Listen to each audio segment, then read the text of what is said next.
I feel like a dick is the like cosmological antithesis to a salad.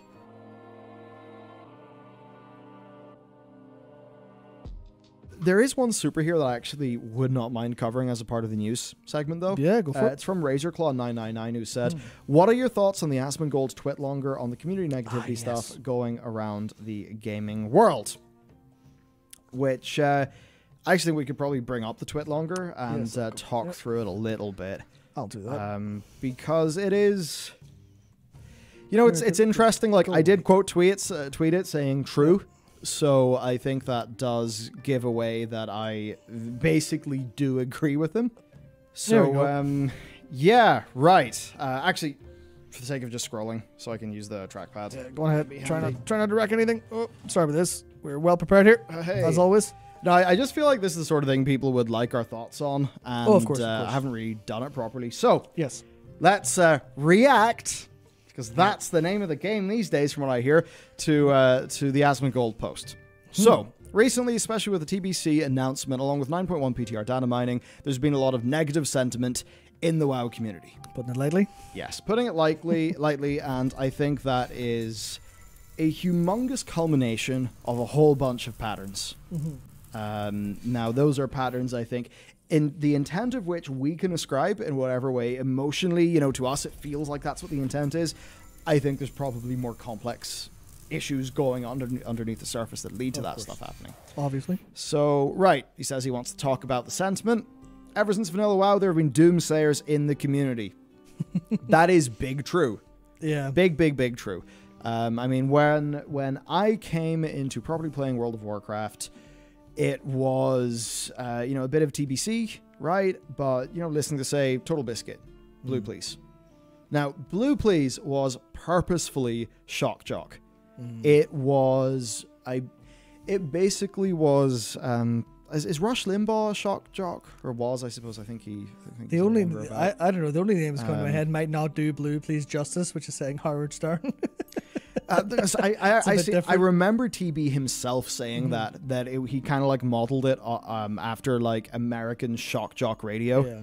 And like that was kind of like the fun in the theater of Blue Please. I think it's why people found it so entertaining. And you know, I actually did agree with, you know, a lot of what he'd say in those days. But yeah, it's like one of those things. There always has been quite a bit of doomsaying. I think there has been a difference, though. There's been a difference.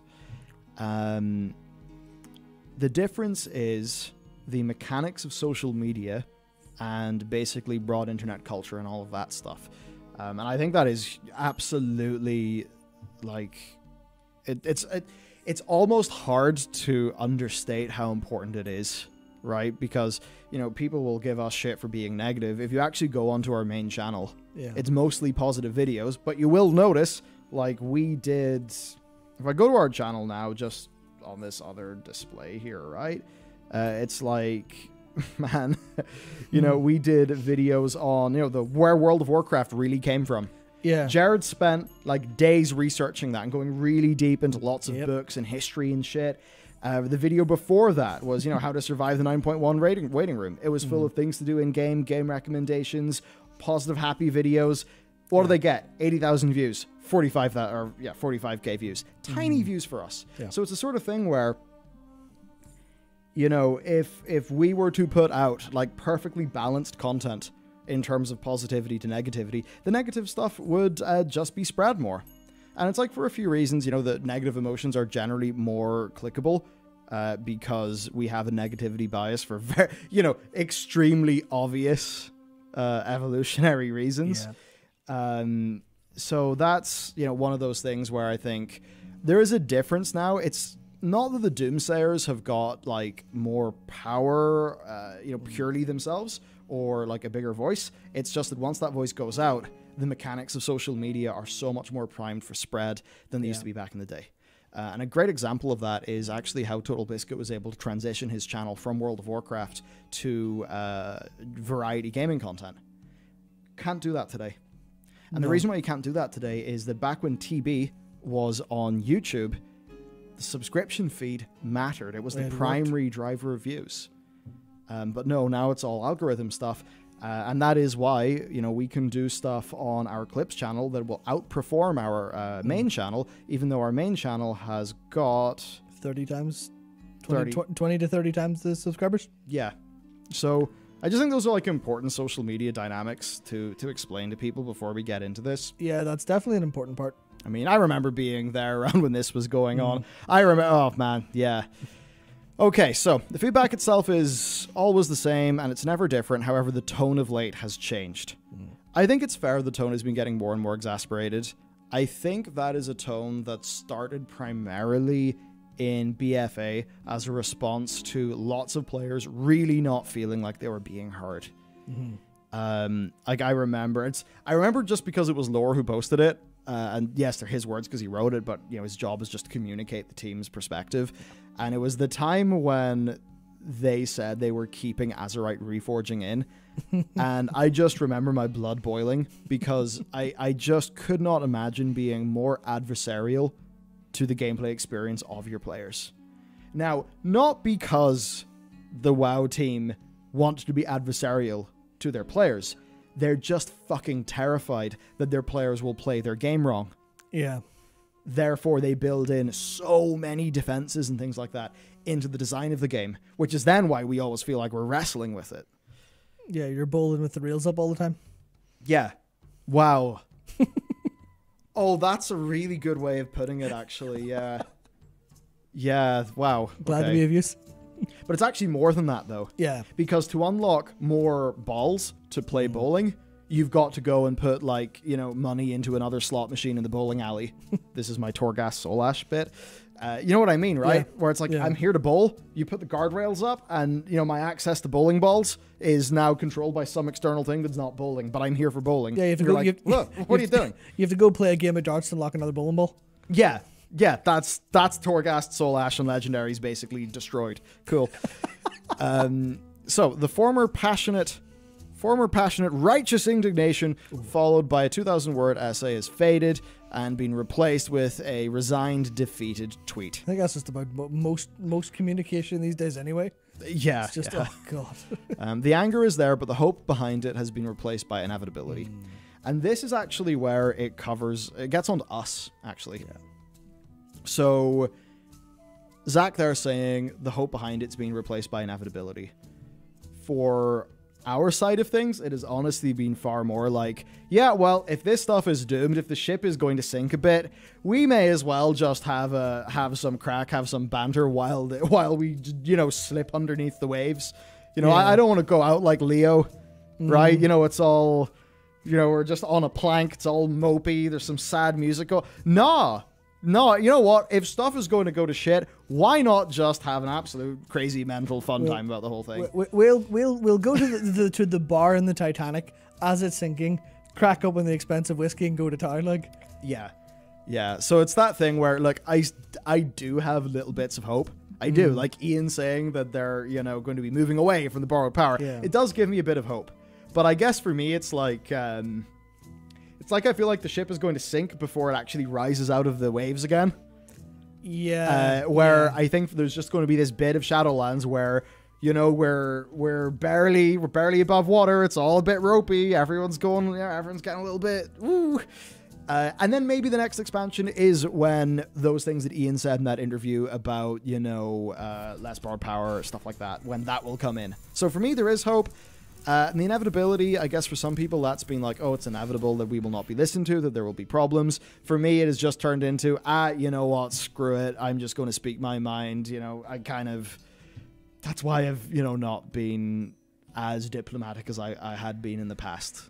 Yeah. Plus, there's a little bit of anger there as well, because it's like, guys, we have been telling you this, you know, these problems for so long, and how have you not understood? Yeah, that's the fundamental thing I feel about it. I feel like it's time to party on the sinking ship, not because the ship's going to go down and that's it, but the change that's necessary won't actually happen until it's so bad it has no choice but to get better. Like, I do the resources, and I imagine the institutional will is there to make the changes it needs, but it's like, it's clear that because of whatever structure's there, for that to happen, it's going to have to, you know, it's not going to bend and then come back. It's going to have to break and be rebuilt, I think. Yeah. That's what the inevitability feels like. I mean, it's a bit like how he may as well have said, you know, the ecosystem of Shadowlands we're happy with. And I hear that, I'm just like, okay, I mean, I get it. You can't just go and say the thing that your team did isn't that good. Sure, whatever. But he seemed to say that in a way where it's like, yeah, we're happy with the ecosystem of Shadowlands. We're not going to do it again. It's going to be different next time. Yeah, this will do for now. Yeah. This will do. It's out of the bag. Like, what are we going to do? Yeah, like without totally changing a whole bunch of stuff. I mean, it would be hard to get away from how like they made 4 abilities for the Hunter, and I only get to use 1 for the whole expansion, while sticking with the theme of the Covenant that I like. So, when Warlords of Draenor turned out to be a disaster, the frustration came from a place of betrayal. How could Blizzard do this to us? Why is this happening? That's interesting, because in WoD, you know, we had sort of different experiences of WoD. You know, with WoD, it actually has a similar pattern to Shadowlands. Now, Nathri is better than, I think, Highmaul in aggregate, even though I loved Highmaul for what it was, but that was in the context of Highmaul being a, like, half-step raid tier, not a full one. But it's that thing where the first month of Warlords of Draenor, when enough of your garrison progression was still happening, and there was stuff to do in your characters, that was actually felt great. Yeah, it felt like the honeymoon. And it just goes up against that wall. Hit the wall, yeah. Hit the damn wall. And I think in the same way that this expansion has hit the wall. And that's where it's like different to BFA. Where BFA was just a train wreck tumbling down a mountain for the whole expansion, basically. Justin, while you were tumbling down the mountain, you got this awesome view of Nazjatar and Mechagon. And in fairness, the raids... now, the only raid that I properly did and, you know, got curve for and stuff like that was Ny'alotha. But from what I understand, like, Dazar'alor is one of the best raids they've ever made. I very much regret not doing that while it was massively, current content, because I've heard the same from everyone else. So it's like usual caveat of dungeon raids being awesome, but from a systemic perspective, big old disaster. And like one with a different feel and texture to the World of Draenor and Shadowlands issues that they've ran into. Yeah, they were less massive systemic mistakes and more, oh, we haven't done enough for you, sorry. Like they felt like production mistakes as opposed to design direction mistakes in a lot of ways. There was some of that for sure with garrisons, with Demonology Warlock and stuff. But speaking of that, this is, I think, where there's a bit of a difference between, even though the sort of great start, great honeymoon, marriage falls apart instantly afterwards. This is where the difference is. Warlords of Draenor was far less anti-player. I think what I mean when I say anti-player is like... It was far less like... it was far less terrified about what players would do, I think, in a bunch of ways. So, I mean, this is the big thing. Soul Ash and Conduit Energy. So, when Shadowlands systems like Soul Ash or Conduit Energy are coddled along... despite resounding condemnation from the community, the feeling is no longer betrayal. It can't be because betrayal requires trust, and that trust was broken a long time ago. And I think that's the really big thing. And that trust is broken because Soul Ash and Conduit Energy are abrasive against players. Right? Conduit Energy, as we've been through this many times, 99% of us will never feel it. Maybe not 99, but most of us will never feel it. So it only exists to frustrate the people who will notice it. Yeah. Because Blizzard are worried about what they will do. That's just them designing from a place of fear. Right? Like, they're terrified that a player could potentially do this with their system and that would somehow ruin the game. And they're in fact so terrified of that they've maybe forgotten about the overall cost incurred by trying to fix the thing that they're terrified of. I guess it's like there's some people who get irrational fears of things. Like if you had an irrational fear of your house being broken into, right? Say you have a dog, you live in a safe neighborhood, you have a security system in your home, yet you have this irrational fear of being broken into. So you're going to, you're going to lock all your windows. You're going to then go and double check them. But you're like, oh, did I forget to double check that window? So you can go downstairs and now you've checked your windows 3 times in a row. And you're like, whoa, like someone walking past your house wakes you up at 3 in the morning. You're hopping about, you're terrified, that kind of thing. Yeah, but it turns out that was not a violent attacker. Yes. That was, in fact, a player who just wanted to play some World of Warcraft. Yes. But then the team massively overreacts to what that person could potentially do in the worst case scenario. Oh, are you playing too much? Are you playing too much? No, don't go out of there. Yeah. And then with Soul Ash, again, that is where... I suppose that is actually on the Soul Ash one. We will cover a little bit of that later when we hop into the main news different topics. degree of fear. It's an entirely different manifestation of that fear. Yeah, and it's really interesting because it's like Soul Ash, they're just in this situation where like, oh, we've made Torghast. But what if nobody plays it? Yeah. Well, if nobody plays it, then unfortunately that's because it wasn't fun. It wasn't a thing that people really wanted to do in the game. Soul Ash purely exists to get the rest of us to go in there. Yeah. So it's just like, you know, any player data they have in Torghast means nothing because it has basically all just been bribes. Yeah, that's what I think. We're direct player power bribes. Yeah, I think we're talking about that last week as well with like quantitative versus qualitative stuff. That's all. There's Yeah. like people are playing Torghast. We've done it. Why is no one happy? We don't understand. Now, when I see a system like Conduit Energy kept in the game, I see it as a job. You know, it's funny. I don't think that with Conduit Energy it's specifically that. I think it's just them being terrified. Conduits in general, I can see it as being that, but I can see it in two different ways. Because if you drink your own Kool-Aid on conduits, then suddenly it is this incredibly deep and rich system with loads of progression, loads of things to go and collect in the world. You know, stuff like that, right? That's one way you could see it. But then if you're maybe just thinking about the player experience, it's like, well, what is this system actually for? What does it do in your character? Why would you be interested in it? It's just like, oh yeah, it's just there for customization and stuff. You know, a little bit to tweak my gameplay, like other things in the past. And that's when you sort of can see that it absolutely does feel like that.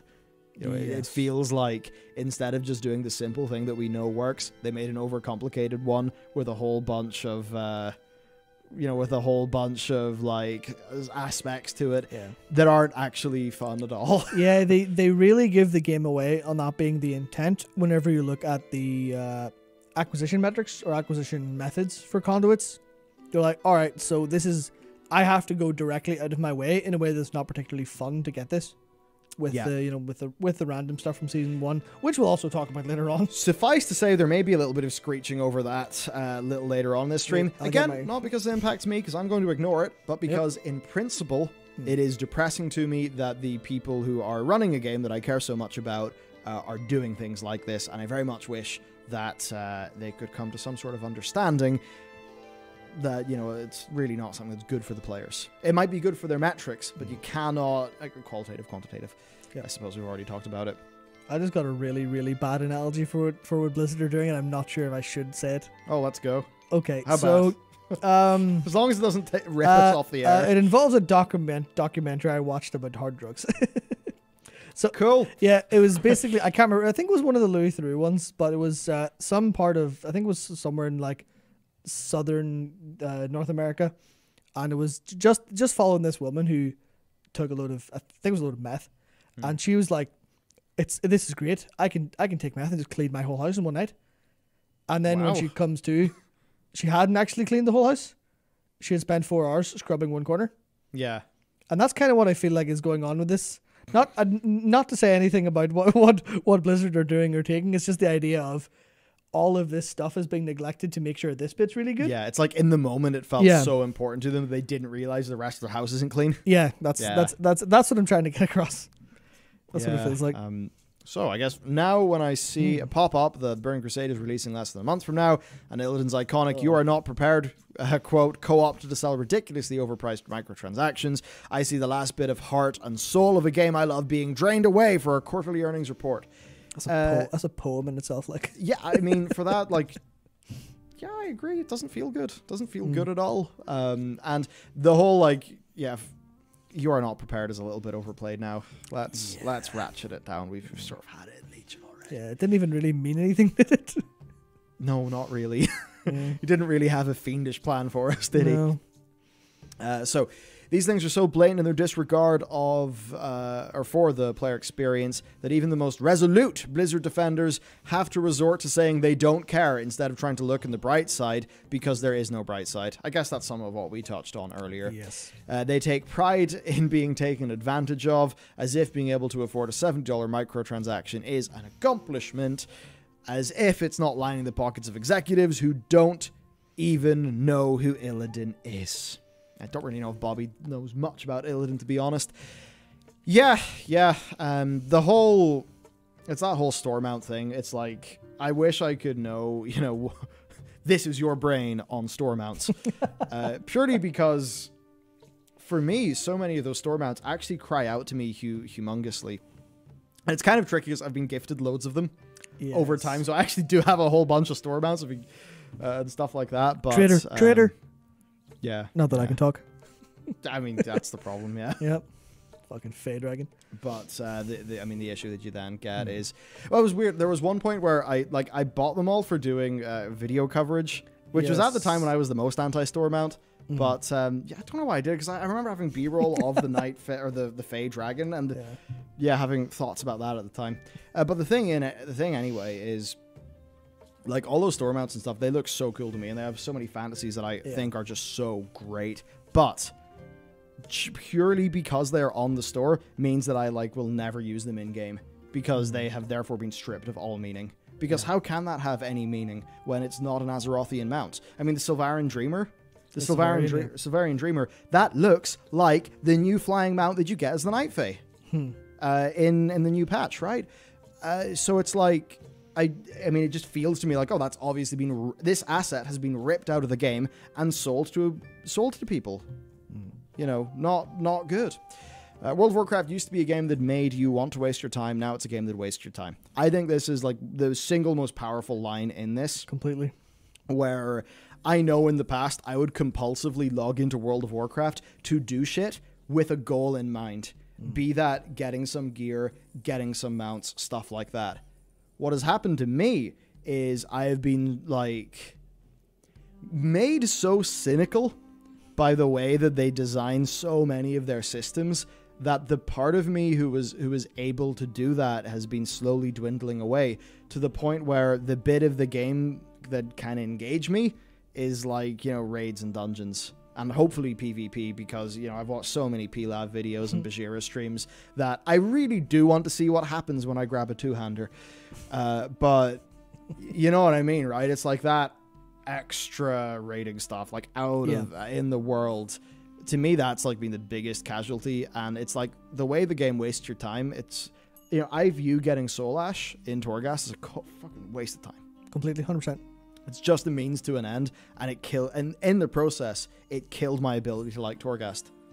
And it's the buffs that they're doing, we'll get into that soon, those buffs are all nice, I guess, but it's you're making the symptoms worse. You are putting in game design paracetamols into your new patch, but you're not actually going in there and doing the surgery needed to rectify the problem. And the problem purely is that Torghast is just a means to an end to get legendaries, and that is not why somebody should be doing Torghast, because I don't play Dead Cells for extrinsic rewards. I play it to progress in it and to, experience it and to get the new gameplay and the new powers and tool around with the character. They've lost sight of that. Yeah, that entire feeling comes really, really strongly to me through the development of... I'm not going to go back as far as Mists, but it was kind of the same as Warlords to me in a way, where I had such a vastly different experience between let's ignore BFA and talk about Shadowlands, but the three expansions I want to bring up here are Warlords, Legion, and Shadowlands. The experience I've had in Warlords was I log into a character, I do a load of stuff, all I have to do is make my gear go up. Yeah. So all I have to do is gear my character, get the legendary ring, and then, I can do whatever the hell I want. I can go do some Mythic dungeons. I can go do, not Mythic Plus, obviously, at the time. I can go hop into... It was Blackrock Foundry I did a lot of at the time. This is before Hellfire Citadel. And I was like, man, this is all really... This is fine. I can do this on... I didn't do it on, loads of classes, but I had, my first time playing a couple of classes that expansion, because I was like, you know what? this simple like loop with no barriers in my way is really compelling. The legendary ring was a bit of a barrier, but it was one small thing that took me to the raids to get stuff. So it's like, you know, I'm going to be here anyway, whatever, fine, sure. And also it was cool enough that I actually wanted it. And then Legion was kind of, it had a load of barriers in the way, but the barriers were really fun and actually fun to engage with. Yeah. Like all of the class hall stuff. Maybe less so in 7.2. Well, the thing with Legion is like, it's like Legion was kind of applying, I'd say, almost all of the wrong ways to develop a shared world game. Yeah. But there was just so much content and so much of the, even though it was maybe the wrong direction, but whatever it was just so much fun that Legion just like powered through its problems. Yeah. By having just a bunch of great experiences that came through anyway. Yeah. It's a case where upgrading my artifact weapon didn't feel like a barrier. It felt like I was doing something fun and interesting because I was getting new traits every couple hours or whatever else. This was pretty late in the day. So I ended up doing all 12 class order hall campaigns and getting all the mounts. Doing a lot of mage tower. It was great. Yeah. And then Shadowlands is like almost the complete antithesis to Legion. Where it's Legion implemented badly, where there's all these barriers and none of them are fun, and I don't want to engage with the game at all on any of my alts. Even though I would love to just go, right, I'm going for a spin in Nathria here. I'm like, realistically, to be not even optimal, to be vaguely acceptable, to get picked for M+ groups, I'm going to have to do all this shit that I don't want to do. Well, all this other content. I think there's a really good example, actually, and it's something that is in my humongous list of unfinished business because I spent so much time getting one of everything to do the class review series that I got so like not deep into a bunch of the progression. Yeah. But you had a great time going and getting all of the class mounts. Yeah, that was incredible. Now, your version of that, I think, in this expansion, for whatever reason, does not feel as good. Even though you just kind of, I guess it's because you get them for free at the end of, like, you know, at the renown bar, or you get to buy it for a bunch of another currency that you then have to farm up that is extremely tedious in likely the least fun version of World Quest they've ever done. Sorry, World Quest 2.0, the big new one. Yeah. It's also that it's not unique content passed for them. It's all the same. Whereas for Legion, it's like, oh, there's all cool stuff. So all of the shit that was going to piss me off later didn't, because they had the content to back it up. Yeah. Ultimately, I would still prefer the Warlords model, where I can just go in and be like, there's nothing stopping me from playing, you know, the core content there. And that ended up being a lot of game time for me, even though I wasn't forced into any of it. You'll probably have more of a win if you call that the Mists model. But I'm thinking about it because I played a lot more in Warlords than I did in Mists overall. Thanks having a nice sort of reasonable 8-hour day job where I was just like, just come back. I'll just play Warlords until I go to bed. Nice. But yeah, no, it's just that's it now being a game that wastes your time is so apparent if you think about your experiences in past expansions and how you sat down and engaged with the game. Yeah. It's nuts. Yeah. To change to sort of one of the supers, about just a positive topic. I'll get to your super in a bit. Don't worry, there's cool lore coming. Yes. So every system that's added to the game, into the game, with obvious playtime extenders, corruption, vendor rotation. Yeah, it's like, why would you put that on a, you know, it's to add more texture and depth and fun. Oh, well, then why is the rotation, you know, completely fixed? Or like, oh, that's just get me to log. I mean, literally a situation where it's like, oh, great, the corruption I want's 4 weeks away. Oh, you mean another month of sub away? Cool! Assholes. Yep. Or, oh, you just missed it. Well, you should have spent more time in game farming up your echoes. Whoever thought this was a good idea, asshole. Asshole. Straight up. Just friggin' stupid. You know what? Stop hating your players. And I know that it doesn't come from literally hating players, but stop having whatever form of contempt leads to you thinking that this existing in a rotation is actually, you know, good for the game. But I mean, that's kind of in the past, and for us, something we didn't really experience because they fixed that patch so late into it that we were finished. Losing Soul Ash when transferring to alts in 9.1. You know, that is an interesting one. It's one that, yeah, there is a taxation, I suppose, on that. I think you could understand wanting to do some of that because, you know, in a way it should, you sort of can understand how a dev would think it should be more efficient to do that in the character that's actually using the, you know, using the currency. Yeah. So I kind of like a little bit more understand that one, to be honest. Con Energy, been through that. Do something that's so much more insidious than just making people mad. They show the man behind the machine. I think that's big. And it's the sort of thing where, in the way they did a bunch of things in the past, they felt natural in the world. Whereas now, like, world quests come from a content dispensary that you can't see. You know, it's on the M key, but where does it come from? You know, there's so many aspects of the game that no longer are rooted in, like, Azeroth. I mean, not for, you know what I mean? They're not rooted in the actual world where you explore and a lot of its stuff. They're very rooted in, like, obvious game systems. So I think really what he's getting at there is you can see the hand of the designer, I think.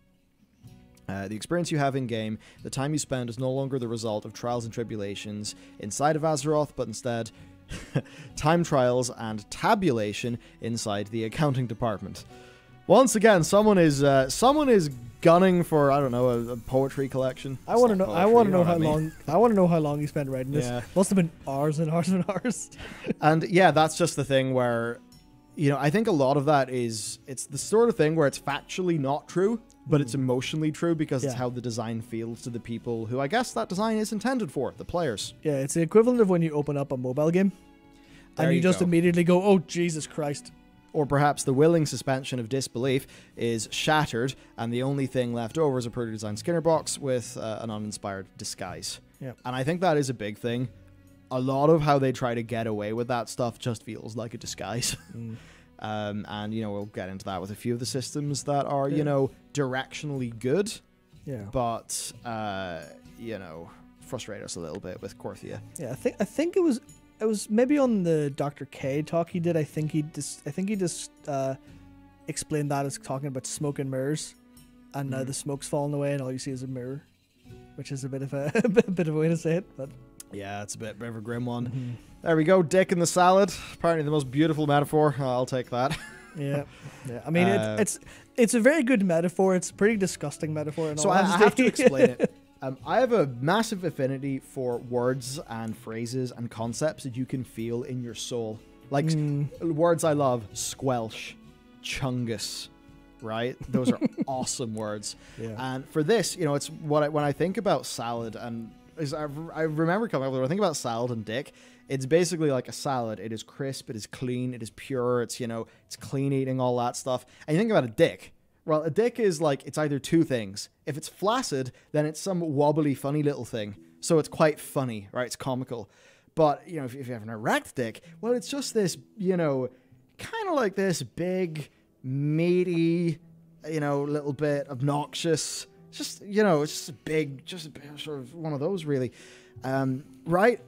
So, and you know, it's all sweaty and it's all sort of packed in there and it's just, right? So, the thought of dick in salad is that, like, you know, a sort of, I feel like a dick is the, like, cosmological antithesis to a salad, and that is why there being a dick in a salad is so much of a problem. Yeah, you've got you've got fire, you've got water, you've got dick, you've got salad. You know.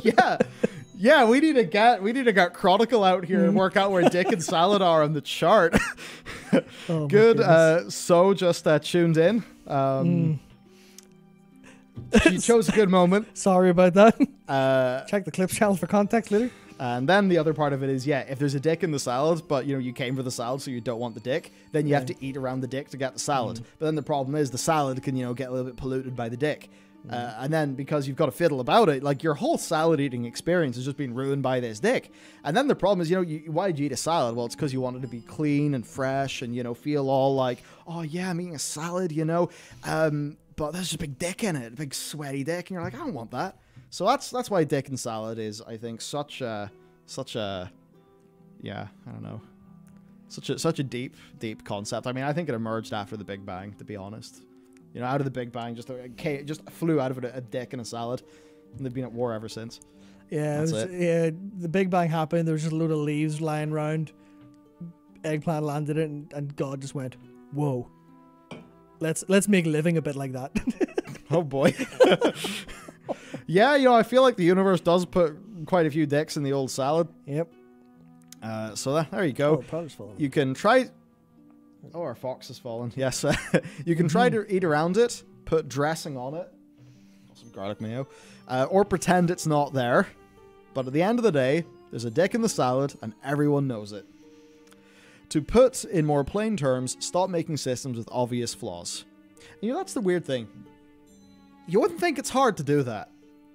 And it's not. It's easy to not make an overcomplicated thing. I think the problem is it's not going to seem easy and apparent to you if the only thing you can think about is doing the big overcomplicated thing. It's like, if you have, if you have a hammer, you're going to be looking for nails. Yes. If you have a saw, you're going to be looking for wood.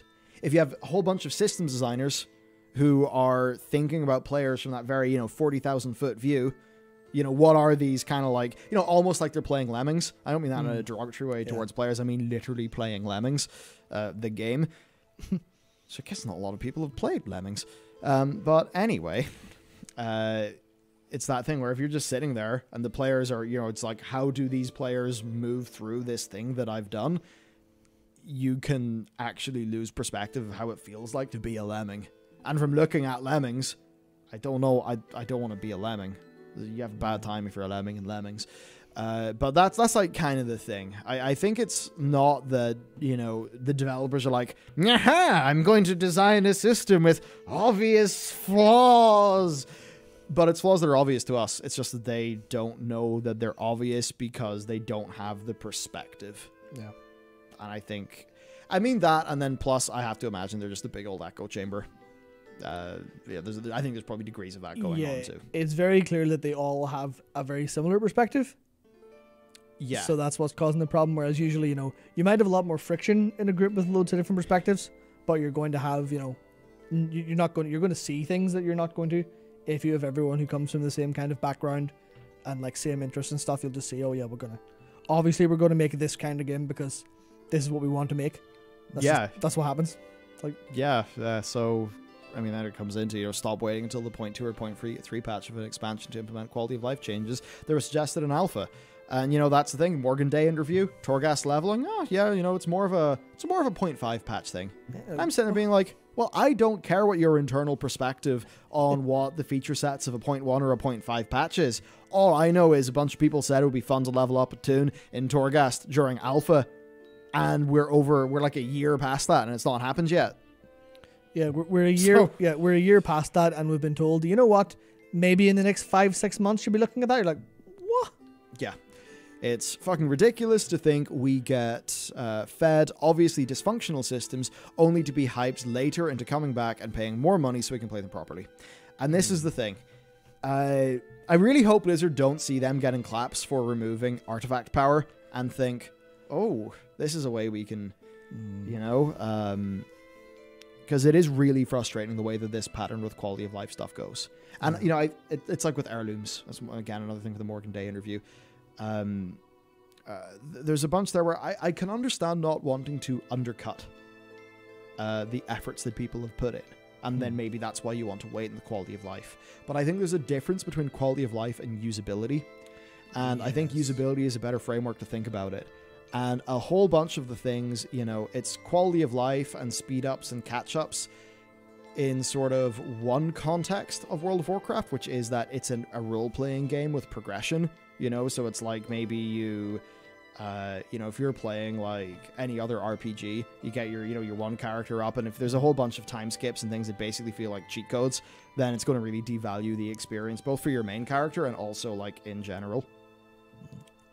But then the problem is that they're designing World of Warcraft a bit more like Destiny, where it's far more of a endgame instanced content driven game.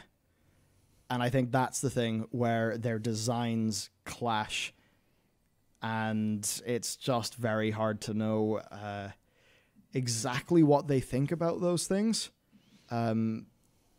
I mean, we've already talked about Soul Ash. Soul Ash trading should have just been there at launch, and they could have done it in a way where it could be gated such that it wouldn't have ruined the initial raid progression.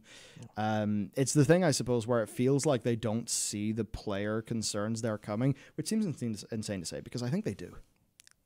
Yeah, it's just a matter of, do they value them enough, or do they have the agility to solve them once they spot them? Or do they only spot them when, you know, they're halfway done and go, well, we can't reverse here, like? So I think that's where it comes onto the decision-making apparatus of Blizzard. And this is unfortunate because I don't know what it's like there, but I know in a lot of big hierarchical companies, the situation is such that key decisions are made by a small group of key decision makers. So the breadth of responsibility, of course, decreases as you go down the chain. But then the thing is decision-making agility, that also decreases as you go down the chain. And then you've got this weird thing where the people in your staff who are actually sitting there and implementing the systems, like, you know, the people who are just there putting in their, however, I mean, it's a video game, so they're probably crunching, you know, crunching their 10 hours a day or 12 hours a day or whatever it could be into WoW Edit. They're going to probably have a different perspective to the people way, way, way up making the big design sort of changes and decisions. So I would wonder then if they do not have the internal feedback and decision-making apparatus to actually allow for that person who really is developing the game in the front line, you know, the sort of the bleeding edge, right? Because, like, if you're sitting there implementing shit in WoW Edit all day, you're going to know there's going to be some obvious issues. So is it the case that, you know, that person, and I think a lot of those people are actually our guys in the inside, who actually probably agree with a lot of the player base, is it just they actually have no way to say, hey, boss, this is going to be a big issue? You know, maybe not. Maybe it's the sort of thing where this is actually a company where if you're seen to rock the boat, it's like, hey, we're the Blizzard family. We don't have arguments in the Blizzard family. You know, we're all good. We're all good. We're all happy because we're the Blizzard family. Hashtag Blizzard Life. And that's a real hashtag that they use for, you know, promoting their own work culture. It makes you wonder. So what I suppose I'm trying to say there is that, like, a lot of that's, you know, it's what I've said, I think it was maybe 2 weeks ago, but it's like the systems for success are, I think, the issue that they've got there. They have not, basically with WoW and how it's made, I don't think they've systematized success, and that's why WoW feels like this crazy roller coaster, essentially. Yeah, it's like they don't have the decentralized command that allows people to go and be like, oh, this is a cool idea, I'll implement it. And it's like, maybe it takes that person a week to implement it, but it'll take them 6 months to implement it because they have to write approval documents, send them up the chain, get approved every step of the way up, and then get sent back down. And then they've made a load of changes that disagree with all that and red tape stuff. It's the sort of thing where you could say that and then think, oh, wow, those department heads must be total dickheads. And, you know, as somebody just said there, autocrats. It actually could be the situation that, no, they are not that whatsoever. But because this is how feedback and how the whole thing is structured, they're actually just sitting under a mountain of decision making and basically a mountain of paperwork and things to review every day, such that they, you know, that's what they're doing. So that's just a way of, I think that's a way, and it's an important thing to do, of stripping personal, individualized malice and malintent, whatever, away from the developers and trying to explain it in a systemic way. Where, you know, I think a lot of the frustration that we all share here, where, yeah, you know, something is fixed and you're like, it's about fucking time. Where it's probably, you know, in game, or sorry, in the company, it just takes that time. There's not the agility. So yeah, it's a case where, like, comparing them to like an indie company where you're like, oh, an actual, I mean, all the Blizzard indie company jokes from Legion aside, the actual indies where, like, I keep coming back to the Rogue Legacy 2 example, where if they have a problem, they're just like, all right, next patch. The next patch might be 2 months out, but they're like, all right, in this next patch, we've fixed it and fixed 500 other problems. And you know that's just because they have some dude going on the forums like, you know what? That's actually a fair point. Here, lads, should I get this sorted? They're like, aye. And he's like, right, take a couple hours out of my day, fix that, and just like, that's how they're structurally set up. I don't want to stereotype Japanese working culture, which obviously is stereotyped as being very much, you work extreme hours, and everything's very top down, and, you know, it's not really a focus on individual stuff. So it's like when you see, you know, the big American company, you know, America, what is America about? It's about my goddamn personal freedoms and, you know, all of that, and individualism and all of that. You know, it's culturally quite a different place to Japan from what I understand. Give me liberty or give me death. Yeah, in terms of corporate culture, you know, right? You know, you're wearing your Jocko underwear that says, do not tread on me. Don't tread on me. Then you're like, well, how does it seem like the old school, you know, the maybe old school feeling sometimes Japanese company is like more agile than the American company? What? And then maybe, you know, I think a large part of actually could be the whole, hey, we're a big happy family, don't be seen to rock the boat. I think it could be something like that. Humans have evolved to see patterns. I think everyone here sees the pattern. That's big. Right. We've evolved to see patterns. We've not necessarily evolved to accurately diagnose them, because when some dangerous fauna is jumping out of a bush to kill you, you know, it's like thing number one is zip away and don't get killed.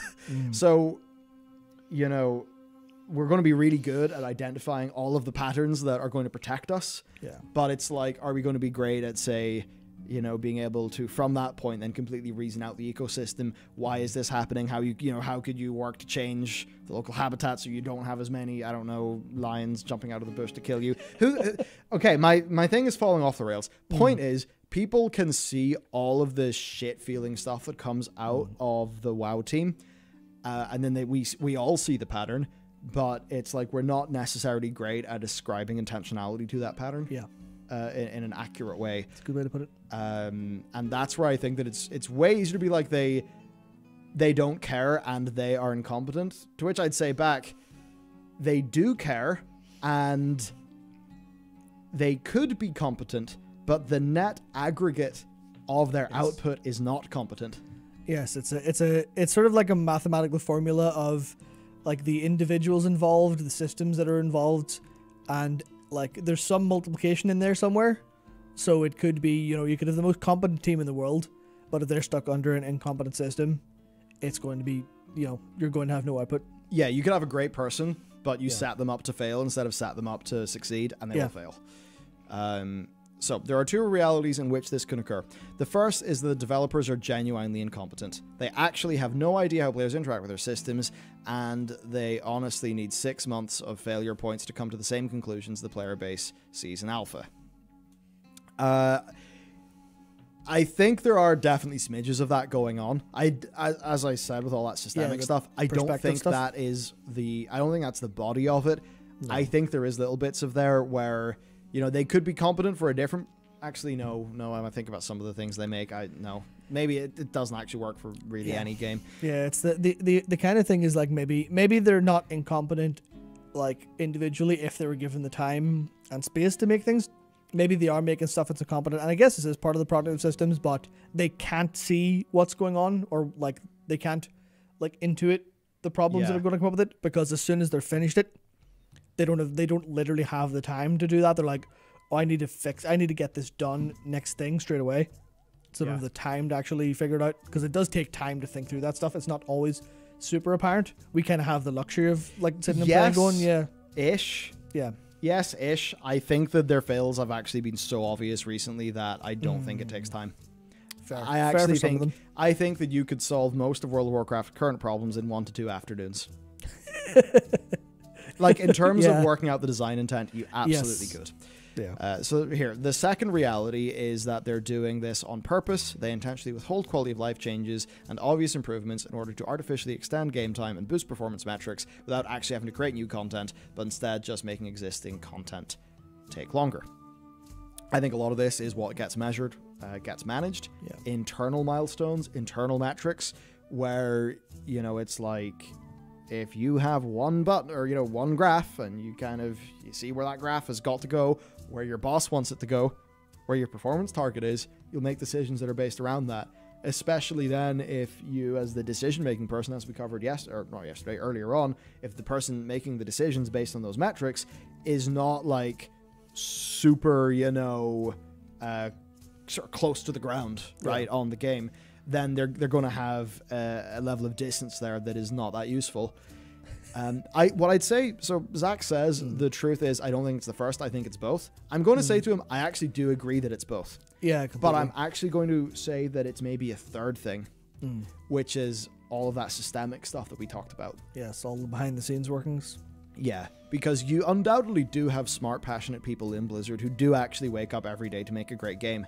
So then it becomes a question of, how do smart people do stupid things? And it's, well, okay, you do get some really, we know from university, some real genius computer science people that do some real stupid shit because they don't have common sense. Can't count them in both hands, like. Yep.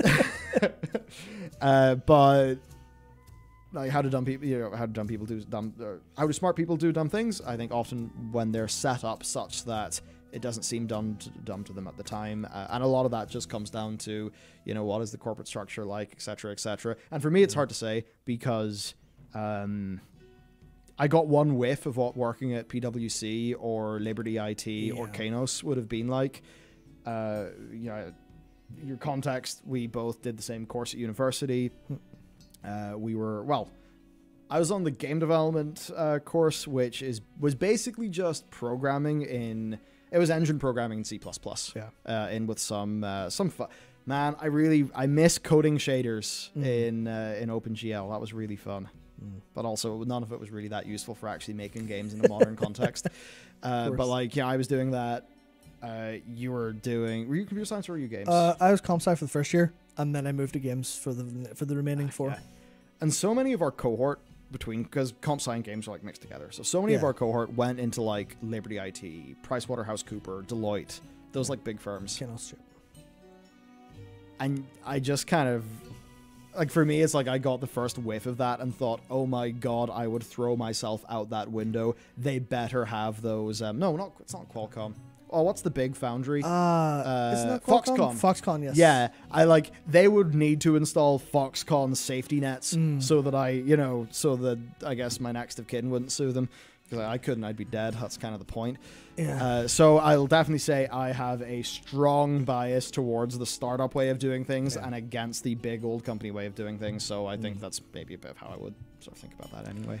Yeah, I know. I think I completely agree.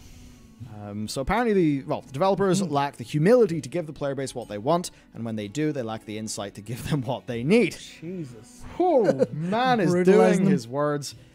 I think I think humility is actually a large part of it because, and I think with this, it is especially, it's the sort of thing where a lot of my response to a lot of Ian's responses, and I don't mean this in any sort of like personally or anything way, but my response is like, okay, I don't really give a shit about your philosophy because your philosophy can be whatever it is. It can have whatever forms of formal logic backing it up that it does have. But ultimately, humans are emotional beings and you are making entertainment experiences for emotional beings. Therefore, you can philosophize and talk about design principles and all of that stuff till the cows come home. But if you don't have the humility to say that your philosophy doesn't work in reality, then oh dear, we have a problem. And I think that's doubly a problem as the game becomes more controlled from the top in terms of the player experience, right? Yeah. There's a bit of me there that thought, wow, that could easily go into talking about some real world political systems. And then do you know where that instantly led to me? Where? It led to me thinking, oh yeah? Battle for Azeroth PvP loot, the thing that was basically handed out, like, what do I go in, give my ration card over, and then I get a little bit of PvP gear back. It's that thing. Those are very top down in terms of not only in terms of how I think they make the game literally internally, but also I think how they design the game, because they really do think they need to control that player experience. There was one other thing I was going to say about this, about the two realities and the reasoning there. How do dumb people do smart things? Sorry, other way around. Actually, that's a really interesting thing too. But how do smart people do dumb things? It's like, if you take, say, the field of combat, right? And how does, because it's sort of thing where you can't. I'm thinking more about like historical stuff, right? Yeah.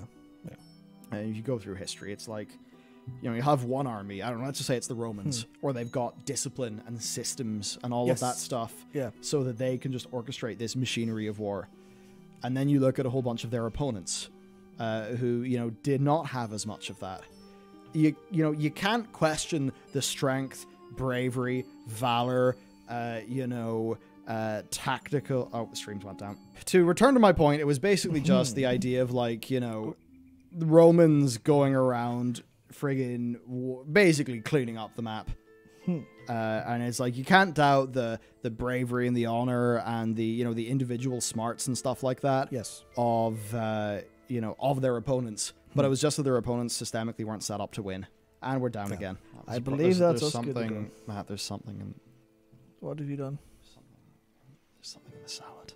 Something in the salad? Is there really? Is there something in the salad? Yeah, fucking computers are in the salad.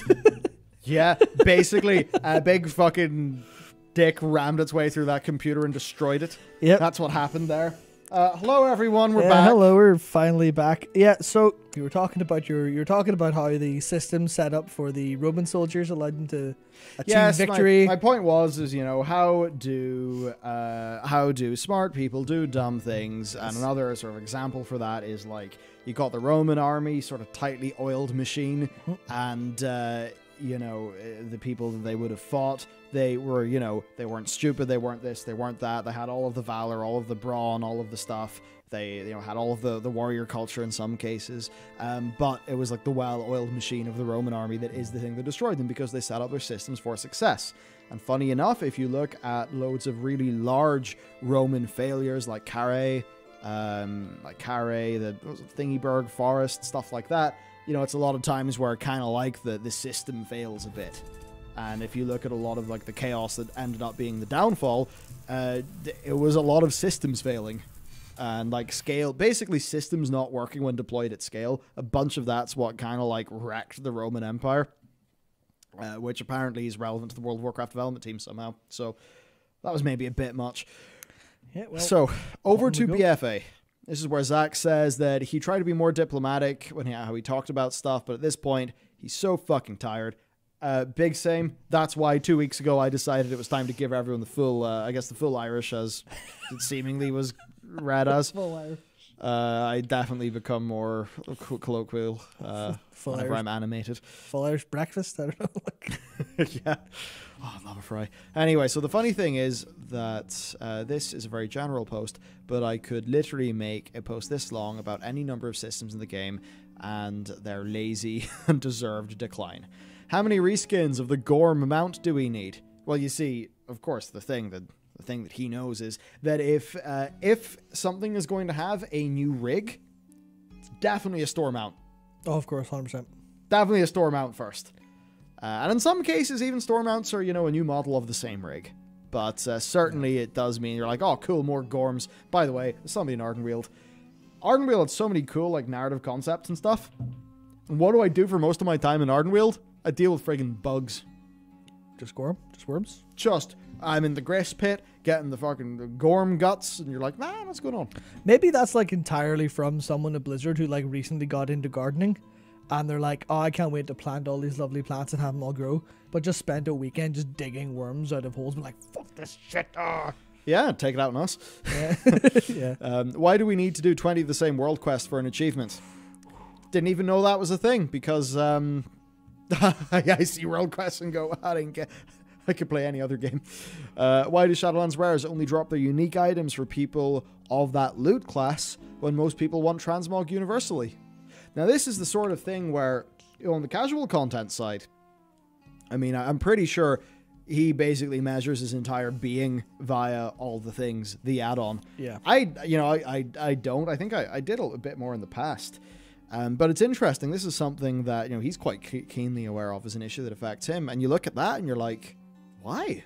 A good point, yeah. Because you don't kill rares for the loot to use on your character for player power. No. You start doing for transmog. And, maybe Blizzard would like it that you're killing those rares for player power, but they've not designed the item level progression like that. Yeah. So if people are going to be doing it for transmog, then you've got to make it work good on those terms, which I guess they haven't.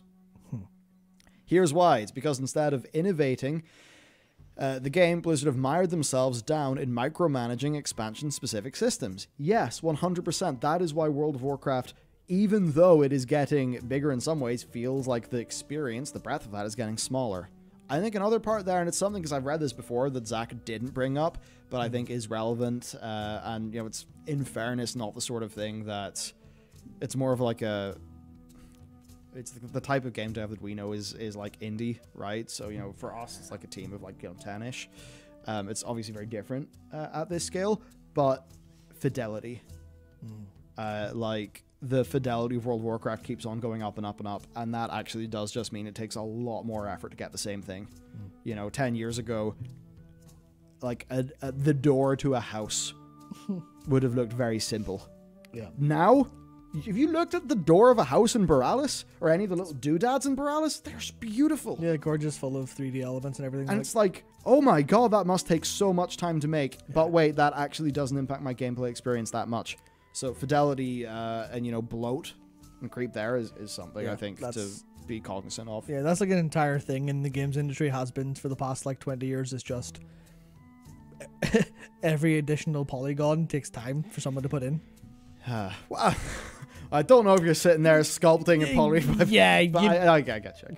In principle. Yeah. Imagine how hard it is to balance all of that. I don't envy the life of a WoW dev at all. Definitely. However, it was not my decision to make character balance in WoW more unnecessary, have more unnecessary complexities than a Rube Goldberg machine. And I think that is the big thing, where how we have just talked a whole bunch there about how Blizzard systemically as a company, it feels like they've set themselves up to fail and not to be agile and not to make the best of their talent. I think in how they designed the game, they actually set themselves up to fail because they create this big balancing machine with so many facets, the balancing and upkeep of which is just going to take so much of their institutional focus. Yeah, there's such a huge amount of variables that all interplay with each other. Like some of the conduits that increase the damage of an ability, you increase the damage of that ability, suddenly you have to work on the conduit, so you have to pay attention to everything and look at that final damage output, and it's just too much. And then as a player, I'm like, none of that effort they put into any of that mattered to me. Yeah, it's still never balanced. So why are they putting all the effort in when you can just remove most of it, and the player will go, sure, sure. Blizzard wants to reinvent the wheel every expansion. And they do.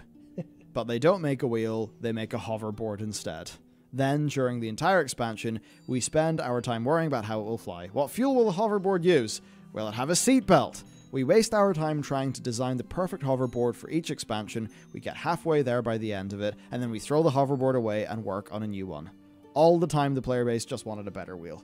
Yeah. And I think that's fairly true. It's like they're always trying to come up with, I used this example in a conversation recently, the Schlieffen plan. Schlieffen plan was, what was his name? I think, his surname was Schlieffen, I think. What makes you think that? But it was basically this plan for Germany to invade France. And it was kind of like, World War I would have been a lot shorter if the Schlieffen plan had have worked. But the problem there was the Schlieffen plan was a plan for victory. And it wasn't actually a plan to fight and win a war. It was a plan for victory, and that is not really a good thing. And with Blizzard, it feels like they come up with plans for victory. And that is not a realistic thing, because they come up with these very high-risk plans with low chance of working, percentage-wise, if you know what I mean. And, they make those bets. A few of those bets had issues, but played out really well in Legion, but they basically haven't played out well since. Yeah, like the plan just immediately falls apart, and they're like, well, that's our plan done, what do we do? Yeah. So micromanaging these came at the cost of genuine innovation. The last time it had real innovation was Legion. In a bunch of ways. I'm fairly sure that loads of artifacts actually came from scrapped Path of the Titans ideas. Yes. But that is all quite... that's all quite true. Legion certainly felt like a big move, a big innovation. I think there was an innovation that they learned interesting lessons from. Yes. Yes. Now, almost all our systems are lesser derivatives of their Legion counterparts. Well, that's for sure. Covenants are an innovation to an extent as well. We need new ideas, not the same 8 ideas, and each expansion we get to pick 5 of them. I think Covenants could have worked out really well and been fantastic. That's why during Alpha and Bits of Paid, I was excited about it, even though I was very much on the Ripcord team. Yeah. And it's like, if we could have had Covenants with all of the good points and none of the unnecessary pain points, which I think have been elucidated by players time and time again, then it would have just been, I've got a bunch of cool power customization for my character, I've got a whole bunch of cool cosmetics and fantasy I can go and do, and I don't have systems fighting with me. But, of course, as we said about the sort of risk-averse design, and them needing to tie everything together, all that happened. So Zach talks about Torghast. Yeah, currently 5% of its potential in 9.1, looking to push up to 15%. Wake the fuck up and take some risks, which is where I'd say, he continues there with some other points, but where I'd basically say Torghast right now is being saved by their metrics, I think, by how, you go to Torghast in order to get things that your character needs for progression, and Torghast is not really being played for its own merits. 9.1 will change that in a slight way for the people who want to get the shoulders and like some of those new things, like the new mount that's really cool from the flawless runs. But for the vast majority of Torghast gameplay and players, they're just going to be doing it for the Legos. So it's like, if you're not willing to design Torghast such it can just be its own thing, and so people can go and do it, and that's that, it's just a cool thing that's in your game. If you're not going to make it so it's that, and you feel like you need to tie it in to other things just so that people will go to it, I think that almost immediately tells you that's not a feature you should develop, because you clearly don't have the full commitment, conviction to do it. Yeah, this is going to be a fucking weird analogy again. I don't know what my brain's doing, but the way they've packaged Torghast is like a Happy Meal toy. Oh, Christ. Where are we going here? So right. You go to McDonald's, get a Happy Meal, there's a toy in it. You're like, okay, sure, whatever, fine. But you would never buy that toy in the shop because it's not worth anything. It's just some shit they've thrown into the Happy Meal. Yeah. So they're bundling it with the Happy Meal. And then sort of going, look at how great this toy is. You're like, if it was great, you would have sold it at Toys R Us or Smith's. I'd have went down there and went, class, tenner, fiver, happy days, sorted. But instead, it's just a thing that comes with other stuff you're doing. You're like, does this really need to be here? I mean, it's not a good example because, you know, children like Happy Meal toys. People don't like toys, but point, yeah, though. It's the case of it's almost like they're giving it away for free with something else. And I think there's a difference, and this is actually where the Happy Meal analogy is really useful.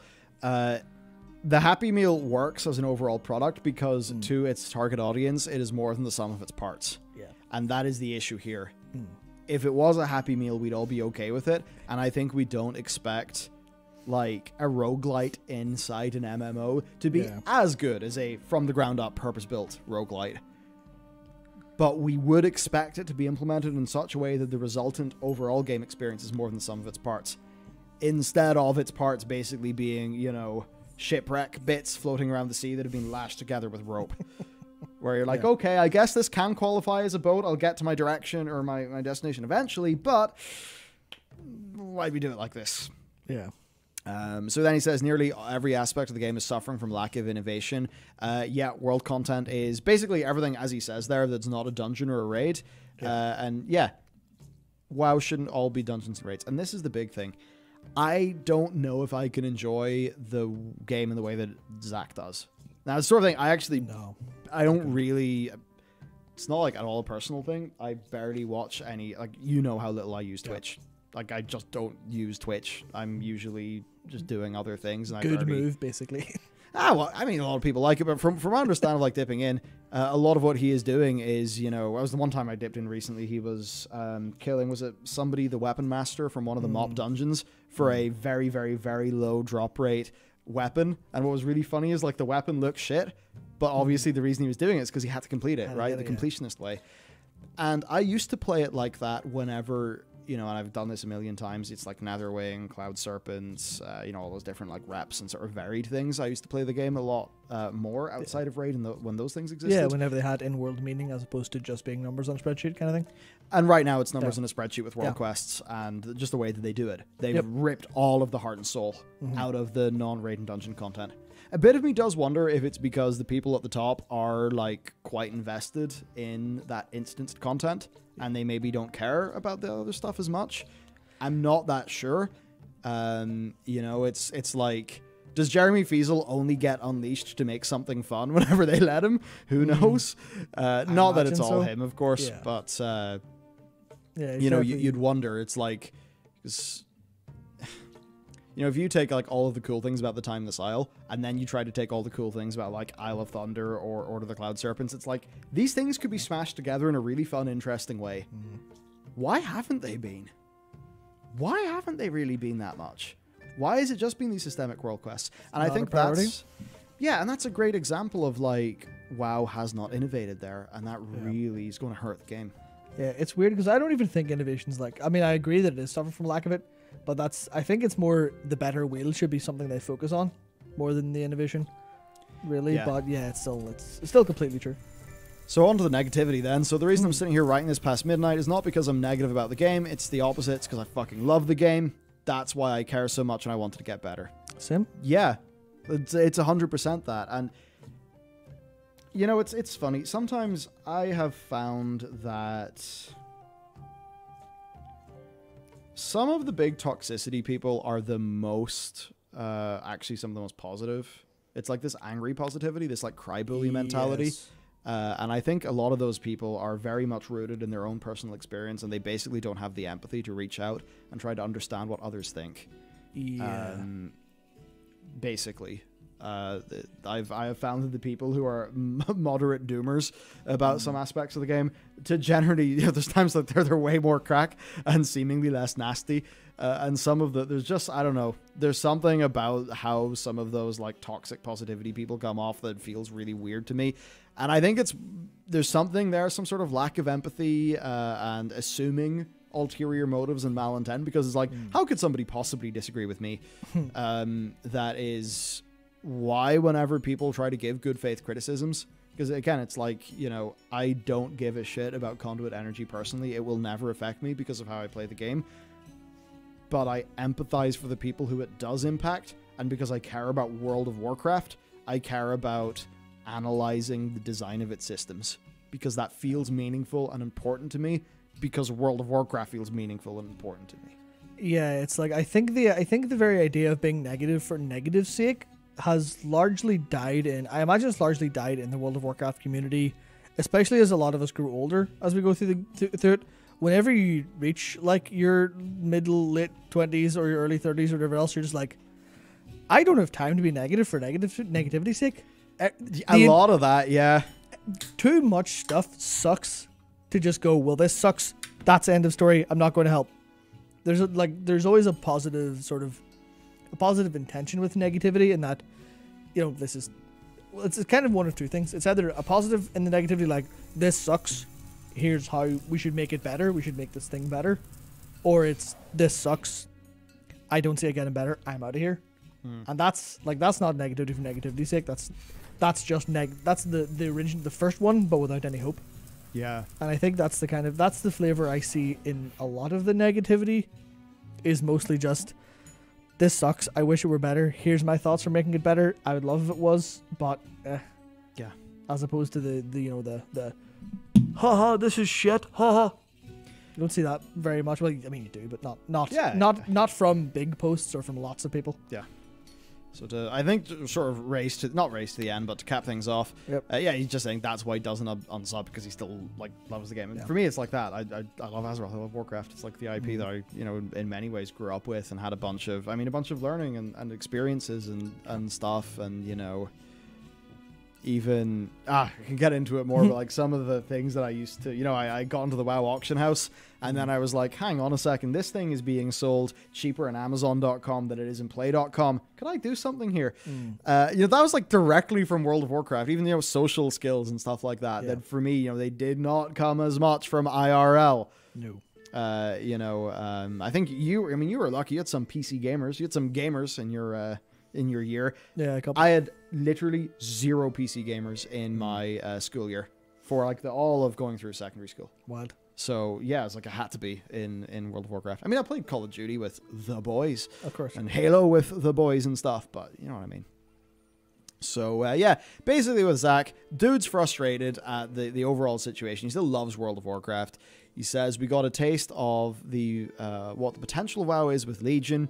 Now imagine if that level of innovation and inspiration carried into BFA and into Shadowlands. I'd never leave the house and be proud of it. I'd say there, look, you take the broad format of Legion, but you big change up.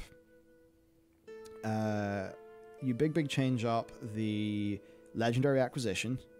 You big change up world quests and factions to make them feel like what they used to be in the past, but then a more modern sort of innovative way of that. And I mean, then you just have an absolute gangbusters expansion with incredible dungeons, incredible raids, world content and stuff that's getting more and more rich. I mean, hell, war mode. Like, if you then have just that little sprinkling of patch 8.1 style stuff going on that really capitalizes on war mode. I mean, like, Blizzard could basically just follow that template, I think, and have, the expansion 10 just be big. big, and in a way where it is feeling very innovative and very new and very stufful of content, but in a way that's actually a little bit conservative and safe, which is kind of what I would want. So what Zach finishes with is basically just says, yeah, stop messing around and start making the game we know you can make, because of course he's thinking about Legion. Get the dicks out of the salad, give us something worth wanting. Doesn't matter how a system should work, it matters how people feel. Yeah. That is the whole core of this.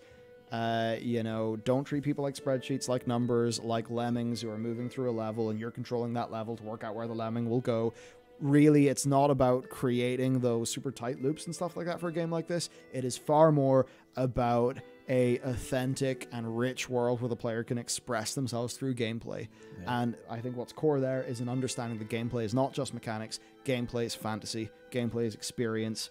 That's what's important. That's why we need player housing. That's why we need more character customization. It's why we need more of all of that stuff. We need guilds that are way more in depth with more guild customization so that you can be wearing your guild colors in a more robust way.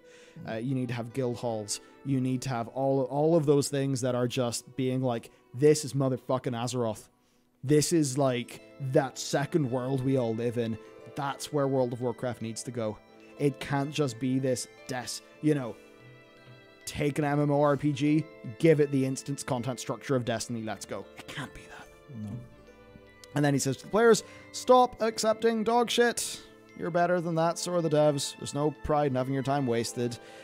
I mean, it's like fair enough, but then the problem is you're asking somebody to mentally debase the thing that could be making them happy, right? And that's what's tricky because, you unleash that too much. And then somebody loses joy in something that they love, even if they're currently loving it in spite of issues. So it's where I actually do agree with him, but I think there's an important sidebar about, in the same way that we're talking a lot about how it makes players feel from the developer's perspective, when it comes to the players and feedback, we've got to work out how to do that in a way that emotionally works.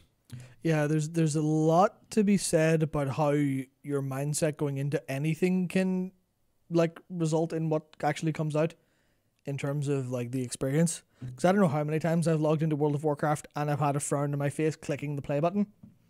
And to no one's surprise, I play for half an hour and I'm like, what was a fucking garbage waste of my goddamn time. Then there's other times where I'm exhausted and I don't have the brain power to go, this is going to be shit. I sit down and fuck it, log in. And I'll just level for half an hour that was grand, that was fine, that was fun. Or, I'll do something without prejudging it as bad. And I was like, you know what? That's better than I give it credit for. Yeah. And it kind of works that way. Yeah, absolutely. And I think that's actually where so much of World of Warcraft gameplay exists by the numbers. We are all this engaged. Maybe it's an engaged 40% of the player base who are talking online and watching Twitch streams and stuff like that. Maybe that's what we are. There's a lot of people who are just doing that. They're just right now they're leveling up their... they're leveling up their 8th character. They're in Outland. Maybe they're in, Northrend, and they don't know about any of this. Or maybe it's like how we were when we were playing games when we were younger. And it's they actually literally don't understand half of these systems, so they don't matter, so they can still just have fun in the world. And in a way, it is that burden of knowledge and experience that can make you, make it easier for you to see problems and harder for you to have fun. Yeah, basically don't be a cheated bastard. Yeah, and what I'd sort of say there too is if you design a game in such a systematized way where the hand of the designer is seen, you'll actually start to teach your players to analyze the game on those terms. And if you do that too much, then you're going to be training a player base who's actually not good at having fun. Yeah, you have to wonder why the feedback is so different now compared to 5 or 10 years ago. Yeah. And a lot of that is because we're having these thoughts, they're speaking to us about their philosophy, and we're going, okay, we'll think about that, we'll process it, we'll come back as players. Whereas if that was never brought up, we wouldn't be thinking that way. So it's it's almost like we're sparring partners in World of Warcraft development, where they're the ones developing it, but we're throwing stuff out of us. We're just nope, that's shit. Nope, that's shit. Well, then it's the thing where when the game feels like little bits of it are bits of the game are fighting us, then it starts to create that adversarial feeling relationship. And I think what doubles down on that is when something doesn't feel good to you as a player, and then at the other side of the table, you've got Ian in an interview saying, well, you know, basically what's implicit is because he knows you won't feel good. But it's like, you don't feel good, but philosophically what we're doing is rock solid, or, you know, is well-reasoned or whatever. And you're like, well, now I just feel betrayed. Yeah. I think that's how some people in the community will feel at those things. That's obviously not what Ian intends whatsoever. No. He is actually just trying to explain the team's thinking.